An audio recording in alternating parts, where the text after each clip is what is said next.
5, 4, 3, 2, 1, go. Gue botakin pala lu.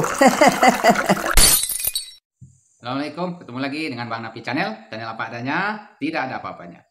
Masih kita ikuti nih perkembangan kasusnya Ferdinand Huta Hayan ya, yang akan disidik besok oleh Bareskrim Polri atau Polda Metro Jaya. Jadi untuk diketahui, sekedar informasi saja ini untuk Bung Ferdinand, kau like ya, saya bayangkan ini bagaimana suasana di rutan itu ya. Jadi ya kalau seandainya nanti ditahan ya, malam pertama itu yang jelas itu diisolasi. Ya, kalau sempat satu sel atau satu kamar dengan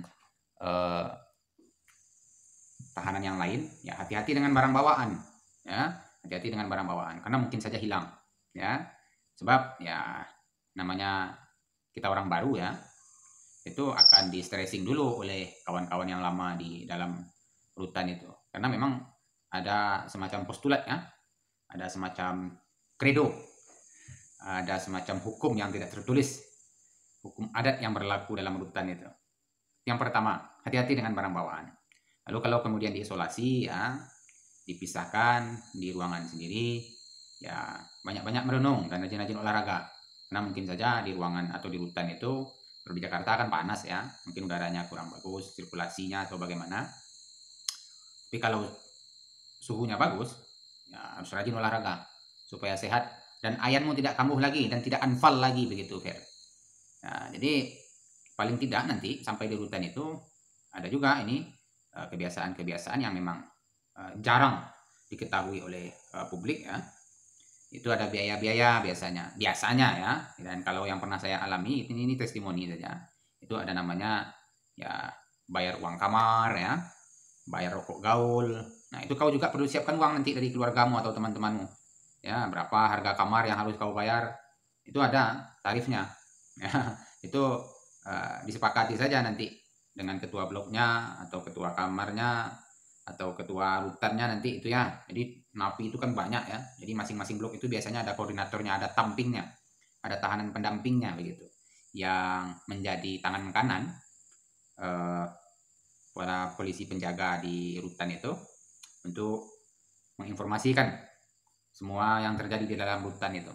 Jadi mulai dari absensi ya, kalau ada yang sakit dikasih tahu sakit, kalau ada yang ada keluhan lain dicatat keluhannya, kemudian dibantu untuk menyampaikan kepada petugas untuk ditindaklanjuti seperti itu.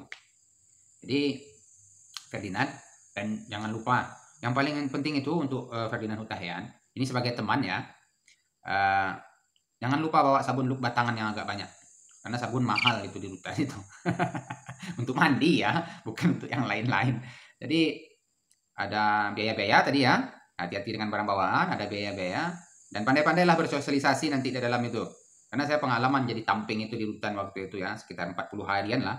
Jadi saya ditahan 60 hari di rutan Polda itu, 40 harinya saya jadi tamping waktu itu. Jadi ya sekretaris ya, jadi bendahara sekaligus. Jadi kalau ada iuran-iuran, biasanya kalau ada memakai listrik, ada iurannya, mau pakai air ya, manasin air itu airnya beli, itu ada biayanya. Nah, kita yang ngumpulkan. Setelah dikumpulkan kita setorkan ke petugas. Seperti itu biasanya. Tapi kita tidak tahu ya bagaimana suasana di sana. Jadi yang penting jaga kesehatan Ferdi ya. Jangan sampai stres pula karena ini kasus-kasus ringan ya. Kalau diancam dengan Undang-Undang ITE pasal 45A itu ancamannya 6 tahun ya, paling tidak kalau melihat vonis yang sudah-sudah ya, kita lihat jurisprudensi yang sudah dikeluarkan oleh hakim itu ya, paling tinggi hukumannya ya 2,5 tahun ya, 2,5 tahun yang saya lihat itu waktu itu yang divonis Ustadz Alfian Tanjung ya. Kemudian ya rata-rata di kisaran 1 tahun lah, 1 tahun, antara 1 tahun sampai 2 tahun. Mohon maaf, sampai 2,5 tahun. Dan kalau ancamannya ya Undang-Undang Nomor 1 Tahun 1946 itu pasal 14 dan 15 itu ya, bisa saja hukumannya lebih dari 3 tahun. Ya, bisa saja hukumannya dari 3 tahun, tergantung pasal yang dipakai. Ya, ada pasal yang harganya tinggi, ada pasal yang harganya rendah. Dan pandai-pandailah bernegosiasi nanti supaya pasal-pasal itu bisa dikurangi, penangguhan penahanan dan lain sebagainya. Jadi, kalau saya ingin cerita, saya waktu mengajukan permohonan penangguhan penahanan ya, itu dimintai sejumlah uang. Dan saya tidak mau bayar pastinya ya, jangankan jutaan rupiah ya, Rp1 pun saya tidak mau bayar. Saya siap berhadapan di pengadilan. Jadi jangan jadi pengecut kau, Ferdi. Ya, kalau lihat cuitan kau petantang petenteng sudah seperti jagoan neon pula kau kulihat di Twitter itu kan, di media sosial itu. Jadi jalani prosesnya dengan baik, ya bicara yang jujur, jangan berbelit-belit ya. Nah, karena itu akan memberatkan dirimu sendiri, ya, akan memberatkan kasusmu sendiri. Apalagi sudah merubah profil ya, sudah merubah alat bukti. Twitter itu ya, di profilnya dikatakan awalnya tidak beragama tapi bertuhan, kemudian dihapus ya. Itu akan menjadi pidana baru dan itu perlu menjadi catatan untuk Ferdi. Oke, Lai, yang sehat ya, jangan sampai ayan pula kau. Ku tengok ya cuitan Pak Anies Baswedan agak sepi 2 hari ini karena kau tidak ada begitu. Barangkali dia kangen juga ya kan. Oke, Ferdi, assalamualaikum warahmatullahi wabarakatuh.